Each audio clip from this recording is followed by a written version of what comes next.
안녕하세요. 돈박사입니다. 한 주가 지나고 벌써 다음 주만 지나면 추석인데요. 하루하루 시간이 참 빠르게 지나가는 것 같습니다. 벌써 4분기에 접어들어 한 해를 마무리해야 되는 시간이 오고 있네요. 최근에 대형 주식들이 힘을 못 쓰고 추락하는 것을 보면서 주위에서 많은 걱정들과 우려를 하는 것을 봤습니다. 저는 항상 떨어지는 것을 봐왔고 올라가는 것도 같이 봐왔습니다. 이런 코로나의 큰 변동성 장세 속에서 주식을 오래 보유하면 바보라는 소리가 나올 정도로 주식이 순식간에 2배를 가고 2배가량 빠지는 이런 상황 속에서 사람들이 오르는 주식에 이쪽저쪽 따라다니는 테마성 장세가 지속되고 있습니다. 근데 이렇게 주식을 하는 사람들 중에 과연 몇 명이 성공해서 부를 유지하고 생활하고 있을까요? 모든 투자에 답은 없지만 여러분에게 가장 소중한 시간과 건강을 어디에 투자하고 계신지 항상 생각하시고 무엇이 중요한지 되짚어 보셨으면 좋겠습니다. 가끔은 좀 더 돌아가는 길이 더 빠른 길일 수도 있다는 것을 주식 속에서 배우셔도 괜찮습니다. 그럼 오늘도 경제시황 시작하도록 하겠습니다. 모든 투자는 개인의 판단 및 책임 안에 진행하셔야 됨을 알려드리고 모든 영상은 저의 개인적 사견임을 알려드립니다. 13일 첫 번째 뉴스는요. 480억 원이라는 역대급 과징금 부과 통보를 받은 증권사들이 13일부터 코스피 코스닥 시장에서 시장 조성 활동을 사실상 중단할 것으로 보입니다. 이에 따라서 코스피 250억, 코스닥은 100억 원 정도 등 시장 조성자의 일평균 매수 매도 거래가 사라질 위기에 놓였습니다. 증권사들의 시장 조성 활동 중단이 주식시장에 어떤 영향을 미칠지 지금 기추가 주목되고 있는데요.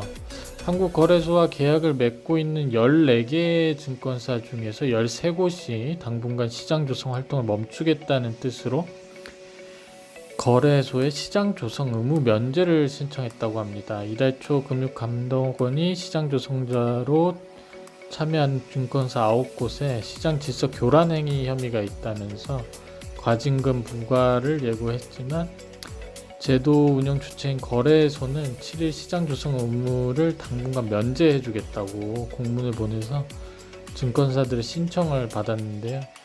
시장 조성자가 무엇이냐 하면 호가창에 호가를 채워주거나 저유동성 종목의 거래량을 채워주어 주가의 안정성을 기여하는 증권사 의무 상황인데요. 만약 이들이 일을 안 하면 주식창의 호가가 막 3칸, 4칸이 없어지는 기이한 일들이 막 생기겠죠. 금융당국이 이런 일을 어떻게 처리할지 참 답답하네요. 시장이 많은 변화가 있습니다. 다음 14일 뉴스로는요. 애플의 신형 아이폰 공개가 임박하면서 신제품에 대한 기대감과 함께 각종 루머가 막 쏟아지고 있어요. 애플은 8일 초청장을 통해서 오는 14일에 미국 캘리포니아 애플파크에서 스페셜 이벤트를 연다고 밝혔습니다. 업계는 이 행사를 통해 애플이 아이폰 13과 13과 함께 스마트 워치인 애플워치, 무선 이어폰인 에어팟 등을 공개할 것으로 보고 있습니다.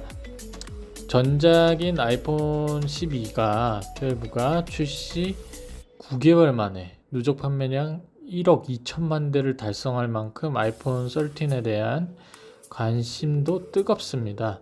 IT 업계에선 홀수의 저주라는 말이 있을 정도로 모델명에 홀수가 들어간 제품에 흥행 성적이 좋지 않은 경우가 많았는데요. 아이폰 13이 이런 징크스를 깰 수 있을지는 한번 지켜봐야 될 것 같습니다. 이런 뉴스 가운데 오늘은 아이폰 특집으로 종목을 좀 가져와 봤습니다. 처음으로 가져온 것은 LG 이노텍입니다. 대형주는 항상 주봉으로 차트를 보셔야 됩니다. LG 이노텍은 광학솔루션, 기판 소재 전장 부품으로 매출 구성이 나뉘는데 광학솔루션은 카메라 모듈, 기판 소재는 반도체 기판, 전장 부품은 모터 센서 및 차량 통신 부품으로 알고 계시면 이해가 빠르실 거라고 생각합니다. 그래서 광학 솔루션 사업에서 카메라 모듈은 스마트폰 카메라 스펙 상향 평준화 트렌드에 수혜를 받아서 수요가 급증하고 있습니다. 특히 LG 이노텍 제품은 고부가가치 제품으로 플래그십 모델에 채택됐었는데 아이폰 비중이 높아서 아이폰 관련주로 구분이 되고 있습니다. 그래서 LG 이노텍 주가에 가장 많은 영향을 주는 게 아이폰 출하량 판매 실적인데, 최근에는 애플카 테마도 있긴 하지만 아직 실적 반영으로 주가에 영향을 주지는 크게 못하고 있어서 테마성으로만 비춰지고 있고요. 재무 상황 한번 보시면 PBR이 1.71, 이거 시총도 5조면 매출에 비해 크게 높진 않은 상황입니다. 하지만 배당이 정말 짜죠. 그 외의 회사 성장성과 방향성은 아주 좋게 흘러가고 있습니다.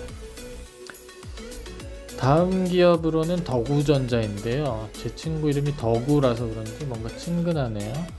LG 이노텍의 스티프너와 브라켓을 주로 공급하고 있으며 2021년에 애플이 6월에 애플 공급사로 덕우전자를 발표하면서 주가가 크게 올랐습니다. 그리고 아이폰과의 상관관계를 위해서 실적 발표 저가에서 아이폰 공개일 전에 주가가 껑충 뛰던 기록도 있으니까 하기표 한번 참고해 보시고요. 배당도 뭐 꾸준히 작은 중소기업 치고는 계속 나오고 있는 상황이고, 아이폰 말고도 차량용 부품도 공급하고 있고 매출도 꾸준히 늘어나고 있는 노력하는 기업이니까요. 투자하셔도 무방할 것 같습니다. 마지막으로는 BH인데요.